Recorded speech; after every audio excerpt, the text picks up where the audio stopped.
Tila New Zealand maaalarma sa mas lumakas pang Gilas Pilipinas dahil sa Window 3 ng FIBA World Cup Asian Qualifiers.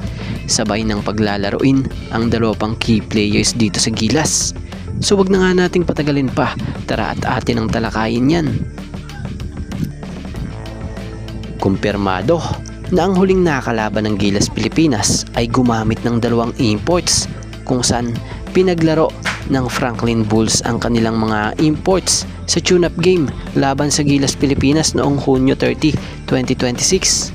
Bagamat nakakalaban nila ang importless na Gilas Pilipinas dahil ipinahinga nga muli etong si Justin Brownlee. Tapos plus ipinahinga pa rin ang isang local player ng Gilas na si Mike Phillips. Ginamit ng Bulls ang kanilang dalawang imports na sila Jace Carter at Darren Boyd, kasama pa ang ilang local ng manlalaro. Sa kabila nito, nagawang dominahin pa din ng Gilas Pilipinas ang laro sa score na 94-66.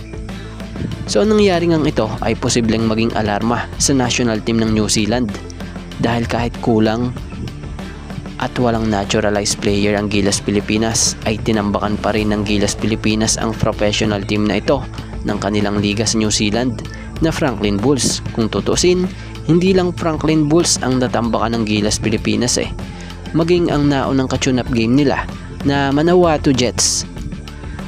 So kung titingnan nyo ang lineup na to ng Gilas Pilipinas ay tila isa ito sa pinakasolidong nabuo din dito or nila yung batch bang ito dahil sa halos hindi nagkakala yung height ng karamihan ng bigs nila na sinabayan pa ng bilis at very athletic at may physicality sa game. So kung mapapansin nyo parang ibang Gilas Pilipinas ang nakikita nating ito sa naging dalawang natapos nilang tune-up game. Dahil kilala ang Gilas Pilipinas ngayon sa kanilang disiplinang pangdepensa at mahusay na ball movement sa pamamagitan ng triangle offense ni Coach Tim. So inuulit natin may lalim ang roster na to ngayon ng Gilas dahil binubuo ito ng pinaghalong mga veterano mula sa PBA tulad nila Junmar Fajardo at Troy Rosario, mga pambato sa ibang bansa tulad nila Dwight Ramos at AJ Edu, at mga standout mula sa mga collegiate league, local leagues gaya lang nila KQ at Motor Mike. So sa labanang ito sa third window ng FIBA World Cup Asian Qualifiers, bit-bit pa ng Gilas Pilipinas ang malalim na experience nila sa kanilang mga dikit at makasaysayang mga panalong laban sa mga powerhouse team sa daigdig.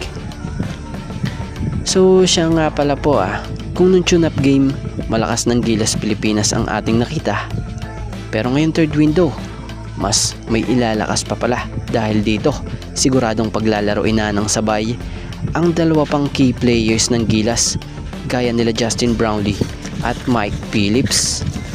So ang pagsasama ngang ito nila Justin Brownlee at Mike Phillips ay magbibigay sa Gilas Pilipinas ng kakaibang lakas lalo na sa mga opensa at depensa. Si Brownlee na kayang makapagbigay ng superstar clutch factor at pamumuno habang si Mike Phillips ang magdadala ng walang humpay na enerhiya, depensa at maging sa pag-rebound ng bola.